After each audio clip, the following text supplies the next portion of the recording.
Now, joining me in the studio, virtually actually, is Faiz Mohammed, an economic and public affairs analyst. Good morning, Faiz. Good morning, Chiamaka. Thank you for having me. All right. So before we go into the conversation, I'm just going to, of course, as usual, give us context to what we're talking about this morning. Now, the speaker, though represented by Julius Ihovere at that event, raised the alarm over the country's ballooning public debt, warning that it has reached an unsustainable level of 149.29 trillion naira, equivalent to $97 billion just in quarter one of 2025. Now, according to the Debt Management Office, this marks a sharp increase from 121.7 trillion naira in 2024 and 87.4 trillion naira in mid-2023, making it one of the steepest debt escalations in Nigeria's history. Now, what is this debt? What's the composition of this debt and the legal breach? Domestic debt is 79.45 trillion naira, equal to or equivalent to 53%. While external debt is 69.94 trillion naira, which is approximately 47% of the total debt that we have. This near even split exposes Nigeria to both local interest rates, pressures, and foreign exchange risk. Now, the debt to GDP ratio now stands at 52%, which is significantly above the fiscal responsibility act ceiling of 40%. This breach, he argued, signals a slide into fiscal unsustainability unless, of course, urgent reforms are enacted. Now, first of all, before we get to other conversations, I'm going to start with the fact that before the president or the government goes a borrowing, they go to the National Assembly to get permissions. I presume we keep seeing it, but the National Assembly has given the president go ahead to go and borrow this, to go and borrow that. So how is it all of a sudden that we're not aware that we have now, gone beyond our 40% GDP to debt ratio and we're 12% now above it, when these people were sitting and saying, okay, go ahead and borrow? Were they not, okay, how are we now? How are we there? If you, I'm sure you understand where I'm going to find. So how has this happened without the people who are supposed to have oversight stopping it from getting to this point? Chiamaka, that's an excellent question, one that is likely to get me in a little bit of trouble. So I'll be a little coy about it. The simple fact of the matter is that it's a combination of legal ambiguity, some executive borrowing urgency, and shifting fiscal arithmetic.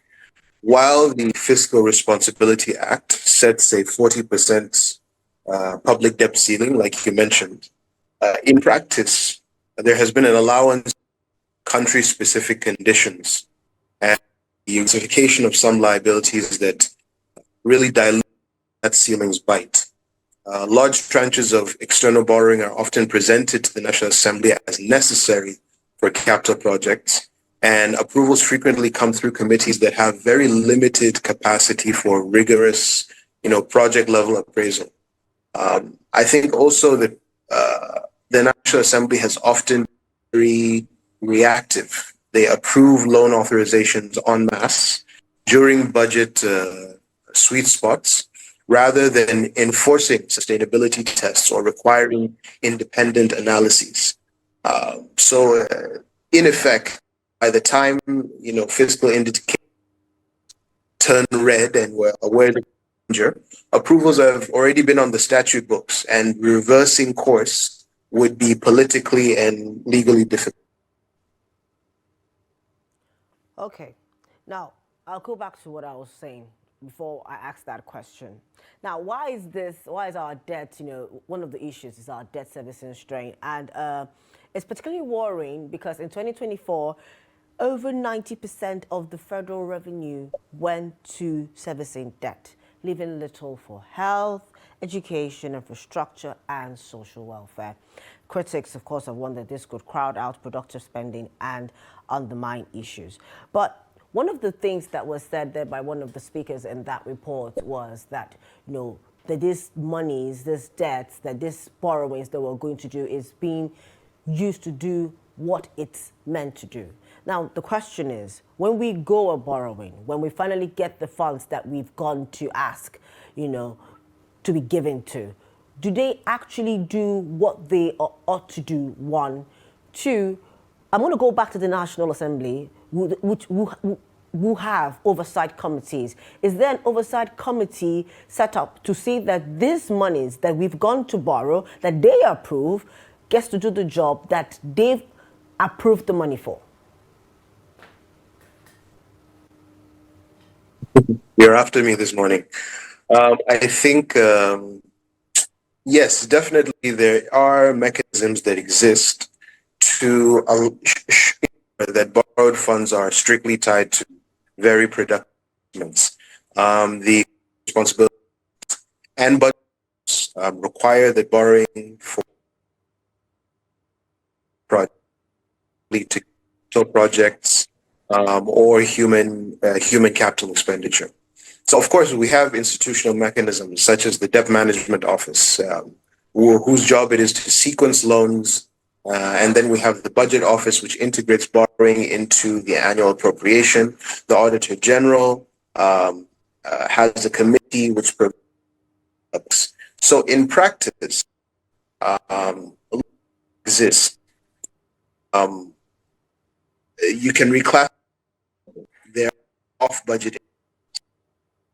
There are liabilities that the executive often argue require only to report recurrent items. So the issue is really about institutional reform. Yes, when you look at the picture in its totality, yes, the members of the National Assembly have a responsibility to approve external borrowings and is approved with scrutiny. But that said, a lot of them are operating in a system where the narrative and independent financial tools constrains their ability to really shape these decisions. So I think holding individual members of these committees liable is neither practical nor reconstructive. We should focus on institutional reform. How do we equip the Budget Office and the debt committees with independent analysts? Shouldn't we have mandatory publication of loan appraisal documents before approval? I think the National Assembly needs to reform themselves and strengthen due diligence rather than merely perform this retrospective finger pointing. Because as you said, they were there when these loans were approved. No sense for them to complain about structural fixes when it is within their power to make the changes where necessary. Okay, thank you so much. Now, let's go to what we just reeled out a few minutes ago, the fact that our debt servicing is taking over 90%. That was in 2024. However, a few weeks ago, we saw a story whereby so far this year, we've generated about 20 trillion naira, but which of course 15 trillion was from non-oil revenues. That's beside the conversation. But so far, 20 trillion naira is what we've generated so far in the country. And in some part of that story, it says we've surpassed our expected revenue generation. Now, if I'm going to do the maths, that's about 18 trillion naira is going to servicing debts, and we're left with 2 trillion naira. What can be done? Because that was what was happening in 2024. Hopefully, that won't be the case in 2025. When the year ends up, we'll see how the government intends to give us that report. But what can be done to deal with the sectors that matter? Health, infrastructure. We see roads construction are going on. Even here in Abuja, roads are being done, bridges are being done. What can be done? If we're spending 90% of our revenue just servicing debt, where and how do we expect to get the finance to help the economy in the sectors that need it the most thrive?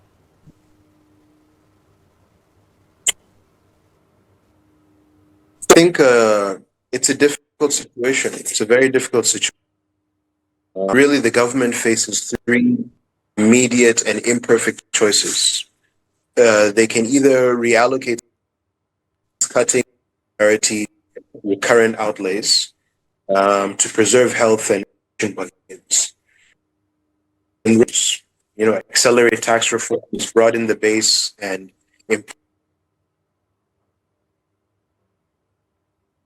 terms or restructure current so that they have near-term cash flow.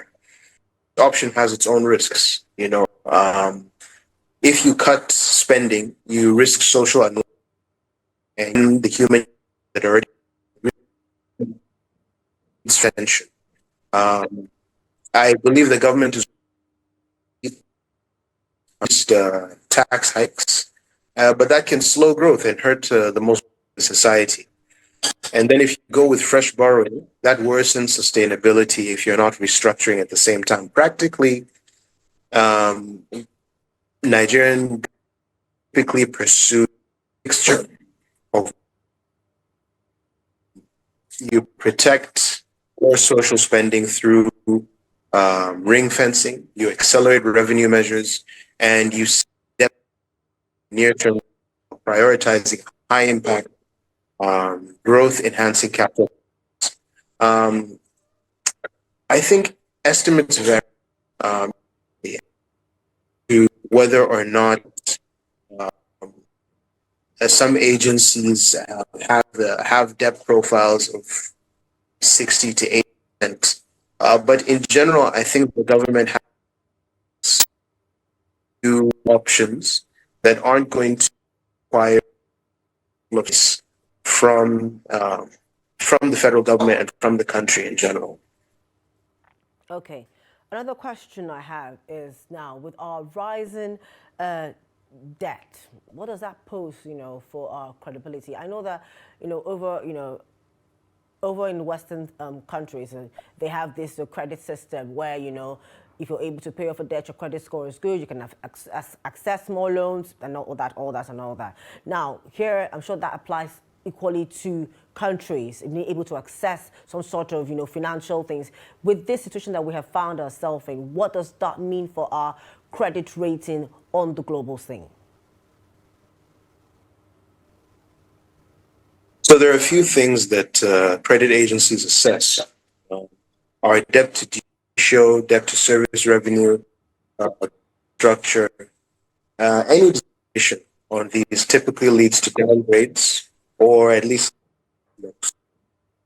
and that means shrinking investor confidence and narrow market access. So any lower credit rating makes your borrowing more expensive and reduces the investors that are willing to really put their money in. It also would have to be higher. The deal covenants to them. I think if large fall, when markets are stressed in that manner, the government is forced into short-term costly borrowing, official financing, debt without credible consolidation on our part is external finance, the IMF, the World Bank, or any other external creditor. It simply makes it much harder for us to business. Okay, we're going to go on a quick break, and when we return, the conversation continues here on Business Daily. Please stay with us. Welcome back to the program. We were having a bit of an audio technical issue there. While we're waiting for our guests to join us back, we'll just do a bit of a recap on what we've been discussing so far on the program. We've been talking about the fact that our debt profile is 149.9 trillion naira. Right now, it's way above the 40% debt to GDP ratio that it's supposed to have, and it's currently at 52%. And of course, the National Assembly is raising an alarm over it. However, they're the ones who approve these loans most of the time. But, our guest has been talking to us and saying it's a bit tricky, though, how these things happen. And we were talking about it and, what could be done. Just before he left us, we won the question of, what does this credit rating do to us as a nation? How will this affect us as a country if we're going to be able to go out there to be able to borrow some money. So yes, back to you, Faiz. We're talking on that question. What does this do for our credit rating as a country? Will we still be able to go out there and say, we want to get funds? Will people actually find us worthy of borrowing or lending to us? Yes, like I was saying, it's not going to make it any easier for Nigeria to get new loans because the credit agencies often look at several things to determine whether or not the nation has a good credit rating. Everything from the debt to GDP ratio to the governance structure. And the truth is, when you look at the fiscal ratings for Nigeria, there are a lot of negative outlooks. And a lower credit rating would make future borrowing much more expensive and reducing the pool of willing creditors to those that demand higher returns or more rigid covenants. I think also that the rollover risk becomes more significant. If large maturities fall, when these markets are stressed, the government may be forced into short-term costly borrowing or seek alternative financing. In short, it would make it very difficult for us to do business or to borrow in the future. Okay, now let's come back a bit home to how does this affect us for our inflation and our naira stability? This rising debt, what's impact on Nigeria's current inflation and the naira's power and stability? So unchecked borrowing directly stokes inflation, and currency pressures rise because if fiscal deficits are monetized, money supply growth can be inflationary. So we have a heavy reliance on domestic debt already, and this crowds out private credit, pushing up interest rates and costs. Externally, if you have rising debt and weaker fiscal metrics, that erodes investor confidence and makes capital flight. This is basically a situation where investors leave, very, very likely. That puts pressure on the naira. And then if foreign currency obligations dominate, like they do now, with 90% of our revenue going into debt, that means the demand for foreign exchange depletes our reserves and our savings, forcing the depreciation of the naira. So currency weakening raises import costs, it raises feeding costs, and the effect or lack thereof depends on what policy responses the government gives. But in general, the debt situation is actually one of the major reasons that we have a weakened naira. All right. Now, let's go to something, maybe a situation, a way out of this situation, rather. Do you think with the way we're going spiraling, that will some way sort of meet the IMF conditions for a bailout like we had a few years back? Well, I think the IMF can provide financing and policy conditionality, which is a signal that unlocks other official and private financing. But IMF programs often come with fiscal policy constraints, and they're usually politically sensitive. The government may prefer domestic or bilateral restructuring terms. The trigger for seeking IMF support is typically either a loss of market access or untenable local costs. It may also be, dwindling reserves or macro instability. And in the past, the IMF support that has restored stability has come at great political cost. So today, I think the government might pursue a mix of debt profiling, maybe some domestic reform, and targeted concessional borrowing before turning to the IMF.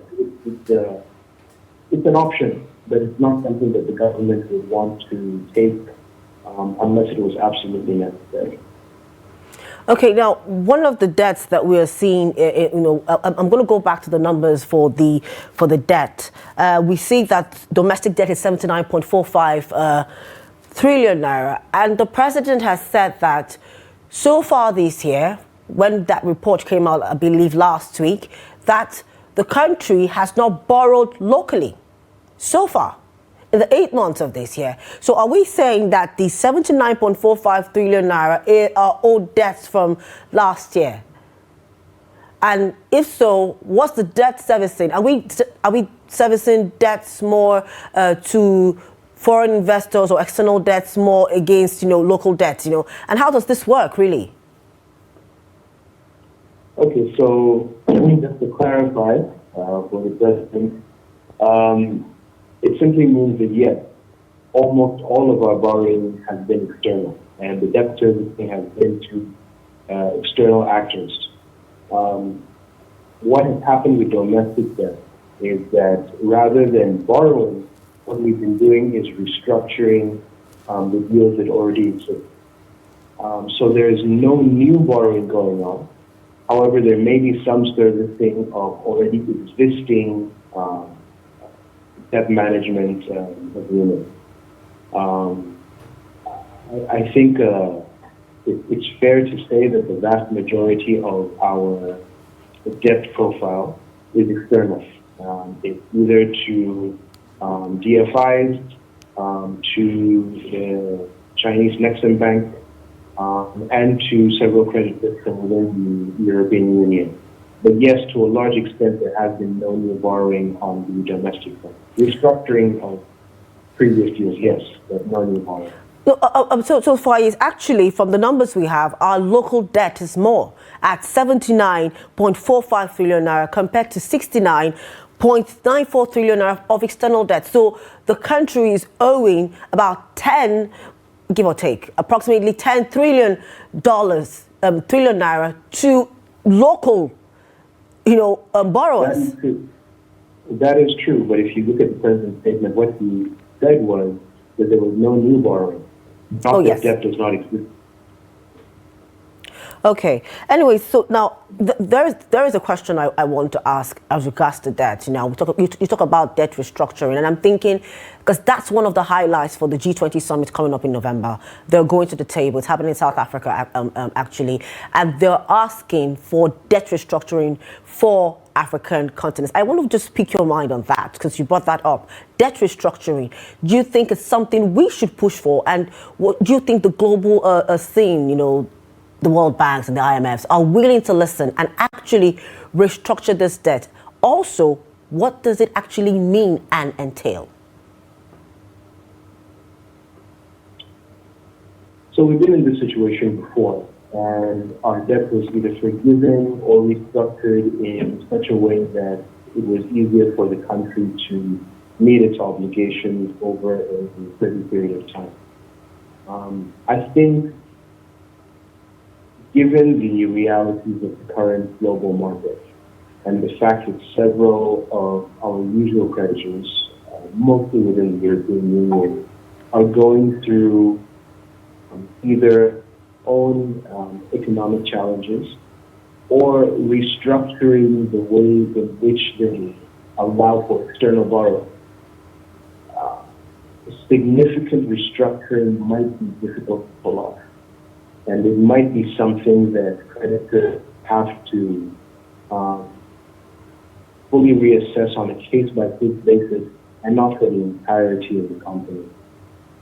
I think the option does exist, but it would be difficult to convince creditors based on the current government structure and the current mode of fiscal responsibility that exists, that a debt restructuring would be in their favor. And so I think this is the challenge. The government will have to show that they have instituted reforms in such a fashion that would make creditors confident that payment would come at a consistent rate. And I think that's the challenge for the government, really. Whether or not they will be able to convince creditors to that effect, we will find out later this year. All right, now let's talk about solutions. What can we do to boost domestic revenue and, reduce this dependence on borrowing? what can be done? Whether it's internal borrowing, whether it's external borrowing, what can we do to boost our domestic revenue and reduce dependence on borrowing? Look, the truth of the matter is that this really has to do with two things.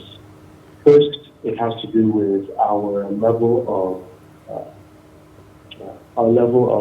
institutional reform. Without the requisite reform for our fiscal outlook, for our institutional actors, for our governing strategy, it's going to be very difficult for us to find solutions. We've simply been moving on the same path for several years, using methodologies that have been tried, that have been tested, and clearly have not given us the desired results. The current external borrowing strategy that the government is pursuing has been pursued since 2015. And the only thing that it has led to is massive amounts of external debt and inflationary pressures that continue to depreciate the naira. There are very limited options based on the current structure that we have in place, and it's only a structure that will be changed with the change of government. Therefore, the best way to address the issue is to reform our own internal structures. Now, externally, there are options that Nigeria can look to, and of course, there are several domestic debt obligations that we can restructure to our own benefits.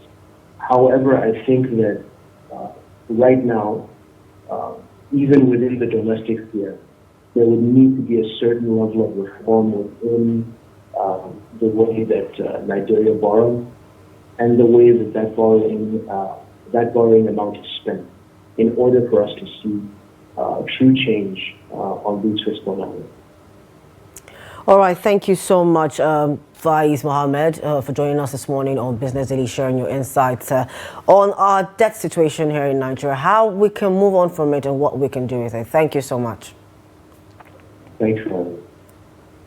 That was Faiz Mohammed, an economic and public affairs analyst. We've been talking about debt, our soaring debt burden here in Nigeria. It's now about $149.39 trillion, and it's actually way above the debt to GDP ratio of 40%, standing at 52% currently. Of course, the alarm was raised by the House of Reps Speaker Abbas at an event, saying this is way past the legal limit and we need to do something. Something has to be done, and we've been discussing that on the program this morning. We had other things to talk about, but time has not permitted us to talk about that, and maybe we'll look at them in our subsequent editions of the program. That's the much we have for you this morning on Business Daily. I've been your host, Chiamaka.